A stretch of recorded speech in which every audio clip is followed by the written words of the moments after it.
हमारे गांव में ऐसा पहले कभी नहीं हुआ था। साबुन का नाम हमने और दूसरे लोगों ने सुना जरूर था, लेकिन दो चार ही लोग ऐसे मिलेंगे जिन्होंने उसे सचमुच देखा हो। सावन का नाम भी लोगों को मालूम था तो सिर्फ फौजियों की बदौलत, और थोड़ा इसलिए भी कि जब एक बार डिप्टी साहब की बिटिया पिंटी गांव आई थी तो उसके पास कुछ औरतों ने यह चीज़ देखी थी। कहते हैं पिंटी जहाँ खड़ी हो उससे एक कोस दूर फूलों की सी बांस महकती थी। 10-15 साल बाद भी लोगों को वह पिंटी याद रही, तो इसी वजह से लोग साबुन का जिक्र इत्र और फुलेल के बाद करते थे। पिंटी तो खैर जैसे दूसरी दुनिया से आई जीव थी। गांव के किसी आदमी के पास कभी साबुन नहीं देखा गया। सच्चे अर्थों में गांव में पहले साबुन आया मेरे पास, और वह भी अचानक, अप्रत्याशित रूप से। उस दिन 15 अगस्त या ऐसा ही कुछ खास दिन रहा होगा, क्योंकि स्कूल बंद था। मैं और काका आलू बेचने के लिए कई कोस चलकर कस्बे में आए थे। काका मुझसे 5-7 साल ही बड़ा होगा। हम दोनों लगभग दोस्त जैसे ही थे। हालांकि कभी कभी वह बड़प्पन जताने को उत्सुक हो जाता, लेकिन उसका कोई दबा दबा मुझ पर नहीं बन पाया। तो कस्बे की रौनक से हम लोग लेमन जूस चाटते भटक रहे थे कि एक भीड़ भरे मैदान में जा पहुंचे, जहां बिल्कुल मेला सा लगा था। खूब शोर हो रहा था, सीटियां बज रही थी। एक भोंपे से किसी आदमी की जोरदार आवाज आ रही थी, जैसे डांट रहा हो। हम अचकचाए से और बिल्कुल बेध्यानी में उस भीड़ में घुसे जा रहे थे कि अचानक मैंने पाया मैं अपने जैसे लड़कों की एक कतार में खड़ा हूँ। किसी ने बाँह पकड़कर जल्दी से मुझे वहाँ खड़ा कर दिया था। एक आदमी सबको सफ़ेद लाइन पर खड़ा कर रहा था। मेरे दोनों ओर लड़के चिल्ला रहे थे, झपटने की मुद्रा में बार बार एक टांग पर झुके जा रहे थे। लगा जैसे कोई दौड़ होने जा रही हो। पहले तो मैं घबरा गया। इधर उधर देखा तो काका का कहीं पता ही नहीं। लाठी वालों ने बाकी भीड़ के साथ उसे भी धकिया दिया होगा। अब भोंपू पर गिनती गिनी जा रही थी, 1, 2 और 3। भूखे जानवरों की तरह सब भागे, साथ में मैं भी। पहले तो सूझा ही नहीं, पर जब देखा कि बगल वाला छोकरा अपनी सीकियां टांगे पटकता आगे निकला जा रहा है, तो मैं भी भाग लिया दम तोड़कर। ऐसा कि मैदान के दूसरे छोर पर बंधी रस्सी में उलझकर गिर पड़ा। घुटने में लगी सो अलग। झाड़कर खड़ा हुआ तो तालियां चमचमाती डिबिया थमा दी। भीड़ में जाने कहाँ से काका हंसता हुआ प्रकट हो गया।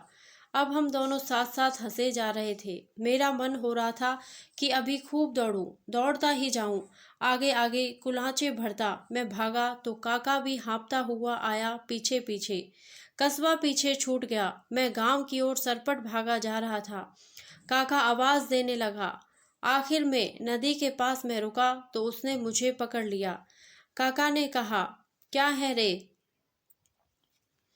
तब जाकर मुझे ख्याल आया कि वह लाल चमकती डिबिया मेरे हाथ में है। काका ने झट से उसे छीन लिया और उलट पुलट कर देखने लगा। उसी को सबसे पहले सूझा कि ये तो सांवड़ है। उसका चेहरा उत्तेजना से चमकने लगा। वह बार बार उसे सूंघता, मांगने पर भी नहीं देता। चिढ़कर बोलता, खा नहीं रहा हूँ। उसकी नीयत में खोट लगता था। मैं भड़क गया। आखिर वह मेरी चीज थी। मैंने काका से उसे छीनने की कोशिश की, उसे गिराने के लिए संघर्ष किया, लेकिन लंबे खड़ूस से जीतना मेरे लिए नामुमकिन ही था। अब तक उसने बाहर की चमकीली पन्नी भी खोल दी थी और अंदर की गुलाबी नाजुक टिक्कियां निकाल ली थी। अंतिम हथियार के तौर पर मैं धप से नदी के पत्थरों पर गिर गया और धाड़ मारकर सचमुच रोने लगा। मैं इजाज़ से कह दूंगा, हाँ, हमेशा की तरह इस बार भी मेरी चाल कामयाब हुई। काका कुछ देर मुझे लाल आंखों से घूरता रहा, फिर जा मर कहकर टिकिया फेंक दी। मैंने उसे लपक लिया। पन्नी भी दे। काका ने पन्नी भी फेंक दी। मैंने नाजुक टिकिया को फिर पन्नी में जतन से लपेटा और उसे सूंघता हंसता हुआ घर की ओर चला। काका से पहली बार गहरी दुश्मनी की यह शुरुआत थी। उस वक्त तो मैं साबुन की उस भीनी खुशबू में इतना मगन था कि काका की ओर ध्यान देने का वक्त नहीं था मेरे पास। लेकिन आगे चलकर हम दोनों की दुश्मनी स्थायी बात हो गई। बहरहाल उस श्याम काका पीछे पीछे पत्थरों को ठोकर मारता हुआ चला। घर पहुंचते ही मुंह टेढ़ा कर उसने एलानिया अंदाज में कहा, गोपिये को एक साबुन क्या मिल गया, नीचे ही नहीं देख रहा आज। इजा गोबर समेट रही थी, खड़ी होकर बोली, सावन कहाँ से लाया रे, कैसा है, दिखा तो। मेरा है, मैंने तुनक कर कहा। इजा हाथ खूब साफ से धोकर आई। दिखा तो, मैं भी देखूं कैसा सावण है। मुझे अब तक किसी पर एतवार नहीं रह गया था। बहुत नखरे के साथ उंगलियां खोली। इजा ने बड़े शौक के साथ साबुन लिया, डिबरी के पास जाकर गौर से देखा, 2-3 बार सूंघा, बोली, मैं नहाऊंगी इससे। मैं चील की तरह झपटा, साबुन झपटकर अंदर की जेब में ठूसा, भागकर खड़ा हुआ 20 कदम दूर। इजा देखती रह गई। मर तू, आग लगे तेरे सावन को, उसने चिचिया कर कहा और आंखें तरेड़ती हुई वहां से चली गई। इस तरह माँ मेरी दूसरी दुश्मन बनी। असल में साबुन की इस महत्ता को मैं पहले समझ ही नहीं पाया। शायद समझने की उम्र थी भी नहीं, लेकिन जल्द ही मुझे लगने लगा मानो मैं चारों ओर से दुश्मनों से घिर गया हूँ। मुझे मालूम था काका मेरी हर चीज़ को उलट पुलट कर देखता है घर में। जितने भी कनस्तर डिब्बे हैं सबको उसने टटोला है, यहाँ तक कि गौशाला की घास पुआल को भी वह छान आया है। लेकिन साबुन कहाँ है, यह मेरे अलावा कोई नहीं जान सका था। हार कर काका ने मेरी चापलूसी करने की भी कोशिश की, लेकिन अब मैं उतना भोला नहीं रह गया था। बापू को तो साबुन देखना नसीब ही नहीं हुआ। इजा और काका ने हर वक्त साबुन का जिक्र करके उनको इतना उकसा दिया था कि वे मार पीट पर उतर आए। पर अब तक मैंने जान लिया था कि जो भी साबुन देख लेगा उसकी नीयत में खोट आ जाएगी। सो मैं भी टस से मस नहीं हुआ। हार कर बापू ने यह कहते हुए कि बहुत इतर फुलेल का शौक चढ़ा है, भेज दो साले को गाय चराने, मुझे कसकर 2 लातें मारी। मैं रोया नहीं और इस अपमान को पी लिया, लेकिन इस घड़ी से मुझे संदेह होने लगा कि मैं उनका असली बेटा हूँ भी या नहीं। कुंती को अलबत्ता एक दिन मेरी सख्त पहरेदारी में साबुन को छू सूंघ कर देखने का मौका मिला। कुंती तब से आंखें बड़ी बड़ी किए पीछे पीछे डोलती रहती है। उसे भगाने के लिए झापड़ों के अलावा कोई रास्ता नहीं होता। इतने लोगों के बीच साबुन को बार बार देख पाना मेरे लिए भी मुश्किल हो रहा था। मेरी बेचैनी लगातार बढ़ रही थी। हर दिन पहाड़ सा लगता। आखिरकार इतवार को जी कड़ा कर मैंने साबुन निकाल ही लिया और गर्म पानी लेकर नहाने बैठा। यह साबुन से मेरा पहला स्नान होने जा रहा था। मैंने बड़े प्यार से पन्नी अलग की, एहतियात से धूप में रखे साबुन को नरमी से दाएं हाथ में पकड़ा और भीगे वालों को हौले हौले छुआ। गुलाबी टिकिया पर उभरे हुए अक्षर बने थे। मुझे अंग्रेजी पढ़नी नहीं आती थी, लेकिन यह जो कुछ भी लिखा था इससे साबुन की खूबसूरती बढ़ रही थी। बे मिटे नहीं, इसका ख्याल रखना था। काका कहने को तो चाक में बैठा पढ़ाई कर रहा था, लेकिन बार बार उसका सिर खिड़की से दिखाई दे जाता। फिर जोर जोर से किताब पढ़ने की आवाज़ आती। इजा घास को जाती बीच आंगन में रुक गई। कुछ देर देखती रही, फिर मुंह बिचका कर चली गई। कुंती 2 कदम दूर आकर खड़ी हो गई और मेरे बालों पर फिसलते साबुन को, उससे बनते सफ़ेद झाग को और धूप में चमकते कई रंगों के बुलबुलों को एकटक देखती रही। भाग भाग, मैं चिल्लाया। कुंती चिरौरी करने लगी। दादा, मुझे भी दे दो थोड़ा सा। कुंती को मैं अच्छी तरह जानता था, बिल्ली की तरह धूर्त, उसे भगाने में ही भलाई थी। पहले तो मैंने उस पर पानी फेंका, नहीं हटी तो भीगे हाथ से दिया एक झापड़। इधर चिल्लाती हुई कुंती भागी, उधर सीढ़ियों पर धड़धड़ाता हुआ आया काका। उस पर हाथ चलाया तूने? आज तो तेरी खैर नहीं। पर मुंडेर से आगे नहीं बढ़ा, वहीं रुककर घूरने लगा। मैं बहुत दूर था, मजे से हंसता झाग उठाता रहा। काका गालियां देता रहा, लेकिन वहां से हटा भी नहीं। बड़ी देर लगाकर पानी डाला बदन पर, साबुन को सुखाया, ना मालूम सा घिसा था, पन्नी में संभाल कर रखा। इतराता हुआ काका के बगल से निकला। काका ने हवा को सूंघा। कैसी तो ताजगी आ गई थी बदन में, कैसी खुशबू, और बाल कैसे नरम। खुशबू कहीं उड़ न जाए यह सोचकर फटाफट कपड़े पहने। अपने आंगन की मुडेर से मैं छलांग लगाता और कई बार ऐसा होता कि मैं उड़ने लगता। ऊंचे और ऊंचे पहाड़ों के ऊपर मैं कबूतरों की तरह तैरता जाता। दूर दूर तक जाने कितने देश, कितने गांव एक साथ मेरे नीचे सरकते जाते। बदन में सनसनी सी होने लगती। नीचे देखता तो अपना घर छोटा सा दिखाई देता, खिलौने जैसा। और इजा, बापू, काका, कुंती, सारे लोग कैसे दिखाई देते, जैसे चींटी जितने के हो गए हों। मैं सारी दुनिया के ऊपर तैरता, सब कुछ मेरे नीचे, कोई मुझ तक नहीं पहुंच सकता था।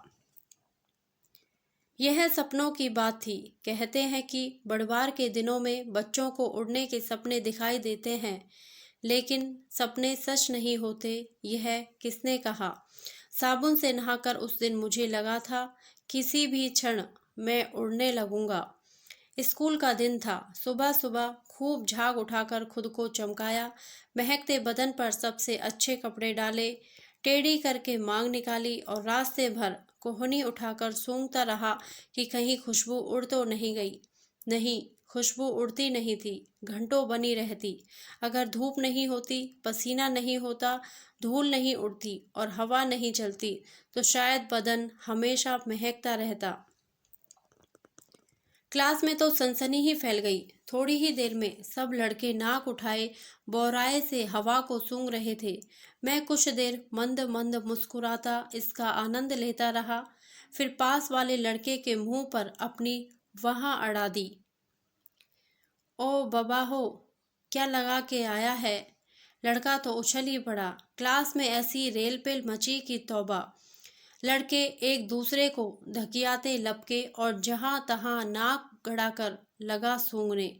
जो सूंघ चुके थे वे आंखें कपाल पर चढ़ाकर कहने लगे, बता तो, बता तो। और जब मैंने मजे ले लेकर सारी कहानी सुनाई तो क्लास में शोर मच गया। सच? कैसा है? साथ में पन्नी भी है? एक दिन तो खत्म हो जाएगा। फिर क्या? और दौड़ेगा तो नया जीत लाएगा। एक साल तो चलेगा ही। दिखा यार, दिखा देना। माँ साहब आए तो हंगामा थमा, लेकिन किसी का ध्यान पढ़ाई की ओर नहीं था। सब कनखियों से मुझे देख रहे थे। मैं तो आकाश में खूब ऊंचा उड़ रहा था। उस पल अगर मैं कह देता कि आज से मॉनिटर मैं हुआ, तो वे सब कहते, हाँ हुआ। उन्होंने अपने बाप दादों से इतना कुछ सुना था, पिंटी के बारे में, उसके साबुन के बारे में। आज वे सब सपने जैसी कथाएं सच होती देख वे लगभग पागल से हो उठे। हाफ टाइम की घंटी बजी। हमेशा की तरह भाग पड़ने को लड़के उठे। अचानक सबके सब ठिठक गए। मैं वहीं बैठा जो था अपनी जगह। चल रे चला। आज सब मेरे करीब आना चाहते थे, वे भी जो मेरे दुश्मन थे और दुबले पतलेपन की वजह से मुझे पीटा करते थे। मैं उठा तो, लेकिन एक अनजानी झिझक ने मुझे घेर लिया। ऐसा पहले कभी नहीं हुआ था। पहले तो सबसे पहले भाग छूटने वालों में मैं अव्वल रहता था, लेकिन पहले कभी सारे लड़कों ने मुझे घेर कर ऐसे चल चल भी नहीं कहा था। तू हमारी तरफ हुआ। नहीं, हमारी तरफ। कबड्डी में मैं किस टीम के साथ खेलूं, इसे लेकर भारी झगड़ा चल पड़ा। मैं तो संकोच से मरा जा रहा था। कबड्डी में रेग दे जाने का, मिट्टी में लिपटने का डर मुझ पर हावी हो गया। नहीं, मेरा मन नहीं है खेलने का, मैंने कहा। क्यों? क्यों? हर तरफ से पुकार मच गई। फिर अपने आप जैसे सब लड़के समझ गए। अच्छा, तू रेफरी हुआ, तू बैठ कर देख। वे एक एक कर खिसकने लगे, खिसियाए हुए। हर कोई साबुन देखने को बेकल था। सारे गांव में जंगल की आग की तरह यह बात फैल गई थी। लोग मुझे रोक लेते, कोई बहाना खोजकर घर चले आते। वे चाहते कि मैं उनको साबुन दिखा दूं। जब मैं इनकार कर देता तो वे नाराज हो जाते, डांट डपट करते। अलबत्ता वे मुझे सूंघ जरूर लेते। साबुन न दिखाने की मेरी इस जिद से घरवालों को शर्मिंदगी का सामना करना पड़ता होगा। बाद में मुझे वे अपनी गालियों का निशाना बनाते। काका जब भी सामने आता धमकी भरे इशारे करता। दो एक बार तो उसने अकेले में मेरा गला भी दबाया। कुंती हमेशा मुंह फुलाए रहती।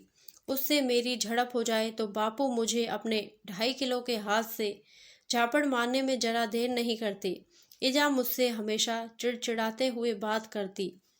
सारी दुनिया गिद्धों की तरह मेरे उस छोटे से सुख को नोचने के लिए बेताब थी। मैंने देखा कि पहले तो लोग मेरी इज्जत करने लगते, लेकिन जब मैं उनको साबुन नहीं दिखाता तो वे फौरन मेरे खिलाफ लामबंदी कर लेते। लगभग सभी मेरे दुश्मन हो चुके थे। लोगों ने मेरा नाम ही पिंटी रख दिया था। यह सिर्फ मजाक नहीं था, इस तरह वे अपनी नफरत जता रहे होते। लड़के मुझे पिंटी पिंटी कहकर पुकारते, और हैरानी की बात तो यह है कि इस बात से मुझे तकलीफ होने के बावजूद मैं अक्सर उस पिंटी के बारे में सोचने लगा था। मैं सोचता कि वह कैसी और कहाँ होगी। मैंने मन में उसका एक खाका भी खींच लिया था, जिस पर मैं अपनी खाली वक्त में रंग भरा करता था। मेरे ख्याल से वह हमारे कैलेंडर की लक्ष्मी जैसी थी। वह इतनी गोरी थी और उसके कपड़े इतने चमकीले थे कि रात में भी उसके आसपास उजाला रहता था। उस पर धूल का एक कण भी नहीं बैठ सकता था। वह इतनी हल्की थी मानो उसे सफ़ेद कोरे कागज से बनाया गया हो। और खेलना तो मैंने छोड़ ही दिया था। कुछ लड़के मेरे करीब होना चाहते, लेकिन जल्दी ही धमा चौकड़ी का आकर्षण उनको खींच ले जाता। जब लड़के हुड़दंग मचा रहे होते तब मैं दीवार पर बैठा टांगे हिलाता रहा। वे कबड्डी में एक दूसरे को रगेदते, गीले खेतों में घुसकर ककड़ियां खोजते, चोरी से नींबू तोड़ लाते, नदी में नंगे होकर नहाते, पिरूल में फिसलते। वे हमेशा की तरह चीखते चिल्लाते, गुत्थम गुत्था होते, कपड़े फाड़ लेते या बदन छिला लेते। मैं बैठे बैठे उनको देखता और उंगलियां चटका था। सच कहूँ तो कई बार मेरी इच्छा हुई कि मैं उनके बीच कूद पड़ूं। जब भी ऐसा करने को हुआ, जाने किस बात ने मेरे शरीर को जड़ कर दिया। तब मैंने चाहा कि कोई लड़का मुझे जबरन घसीटकर कबड्डी के मैदान में धकेल दे, लेकिन शायद यह नहीं हो सकता था। वे तो अब मुझसे खेलने को कहते भी नहीं थे। उन्होंने मान लिया था कि पिंटी का काम बैठकर उनको देखते रहना है। वे मेरा अस्तित्व ही भूलने लगे थे। अब फिर काका बाजार जा रहा था, सामान लाने के लिए थैले झोले समेट रहा था। मुझसे रहा नहीं गया, कहा मैं भी चलूँगा। काका एकदम भड़क गया, तू नहीं जाएगा मेरे साथ? मैं जाऊँगा भाभी, काका ने ऐलान किया। इसी से मंगा लें अपना सामान, मैं नहीं जा रहा। इजा बागिन की तरह झपटती आई, मेरा कान पकड़कर पटक दिया जमीन पर। आज करती हूँ मैं इसका इलाज। ज्यों ज्यों बढ़ रहा है त्यों त्यों सड़ रहा है। मेरी पीठ पर 2 लातें मारी और घसीटती हुई ले चली बाहर। पीछे से काका उल्लास से चिल्लाया, जरा अच्छी तरह से कर दो मरम्मत पिंटी की। इजा मुझे मरे चूहे की तरह घसीटती मुंडेर पर ले गई और धकेल दिया बिच्छू के झाड़ पर। ओई जावे। मोह का एक पतला सा धागा भर बचा था, टूट गया वह उस क्षण। हाफ टाइम में दीवार पर बैठे मेरी आंखें बार बार भर आती। कूदते फांदते लड़के नज़र में कांपने लगते। बिच्छू के कांटों से बदन अभी भी चिलचिला रहा था। कोहनियाँ छिली हुई, बालों में धूल, नहाया था उस सुबह भी, लेकिन बदन में कोई खुशबू बाकी नहीं। मन खुलकर रो पड़ने को कर रहा था। जाऊं, चला जाऊं यहाँ से, हमेशा के लिए वहाँ जहाँ पिंटी रहती है। वहाँ लोग ऐसे नहीं हैं, वहाँ नफरत नहीं है, बिना बात के ऐसा जुल्म नहीं है। और मैंने फैसला किया कि एक दिन मौका मिलते ही बाजार भाग जाऊंगा। कहते हैं वहाँ से दूर दूर को बसें आती हैं, किसी में बैठ जाऊंगा, फिर कभी नहीं लौटूंगा यहाँ, कभी नहीं। उस वक्त से यह इरादा मेरे मन में हर पल पक्का होता गया। मैंने कपड़े चुन लिए जो साथ ले जाने थे, एक झोला भी उनके लिए छिपा लिया, कुछ अखरोट भी रख लिए और देख लिया कि रुपए कहाँ से निकाले जा सकते हैं। मुझे बस मौके का इंतजार था और ऐसे में वह कांड हो गया। मैं नहा रहा था, कैसी भी ठंड हो, मैं नहाए बिना नहीं रहता। मुझे मालूम नहीं था कि काका घात में है। मैंने साबुन अलग रखा कि वह बिल्ली की तरह झपटा। मैं सकते में काका का हाथ साबुन पर पड़ा, उठा भी लेता कि साबुन फिसलकर दूर जा गिरा, और तब मैंने आंखें भींचकर पीतल का भारी लोटा दे मारा। काका हाय कहता चकरा कर बैठ गया और सिर पकड़े वैसे ही रह गया। तब तक मैंने साबुन उठा लिया और लोटा पकड़कर फिर से तैयार हो गया, पर काका तो उठा ही नहीं। तब मेरी टांगें कांपने लगी। काका को हिलाकर पुकारा, काका काका।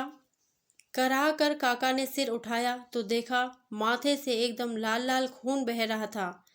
मार दी साले, काका जाने क्या क्या बड़बड़ाने लगा। फिर हाथों से माथा दबाए लड़खड़ाता हुआ बाहर चला। देहरी के पास रुककर मुड़ा, रुआसा चेहरा, गालों पर खून और आंसुओं के धारे, सिसकता हुआ बोला, साले एक दिन तो खत्म हो जाएगा तेरा सावण। काका चला गया। मैं सन्न खड़ा रहा। हथेली खोलकर देखा, गुलाबी खूबसूरत टिकिया, पर अब कितनी पतली लग रही थी, और खुशबू भी तो शायद उड़ गई थी। मेरा मन डूब गया। रोने का वक्त नहीं था। फटाफट कपड़े पहन भागता हुआ गया ऊपर, झोला निकाला, कुछ कपड़े ठूसे। अखरोट रखने का वक्त नहीं, बस्ता नहीं, बस्ते का क्या काम, पैसे। तभी सुना बाहर काका घबराई हुई इजा को बता रहा था कि कैसे वह गोठ में गोबर पर फिसल गया और कैसे उसका सिर देहरी से टकराया। मुझे फिर खड़ा नहीं रहा गया, औंधे मुंह चारपाई पर गिर पड़ा। बड़ी देर बाद इस काबिल हुआ कि जाकर साबुन को उसकी जगह छिपा आऊं। लौटकर एक अंधेरे कोने में सो रहा। शाम हो गई तो भी नहीं उठा। कहा कि पेट में दर्द है। सुबह उठा तो देखा अजीब सा उजाला सब ओर फैला है। रातों रात बर्फ गिर गई थी, पता ही नहीं चला। आशंका से मेरा दिल बैठ गया। ताजी बर्फ पर नंगे पांव भागता गया। ठंड की परवाह किसे थी। पुआल के ढेर पर 4-4 अंगुल बर्फ जमी थी।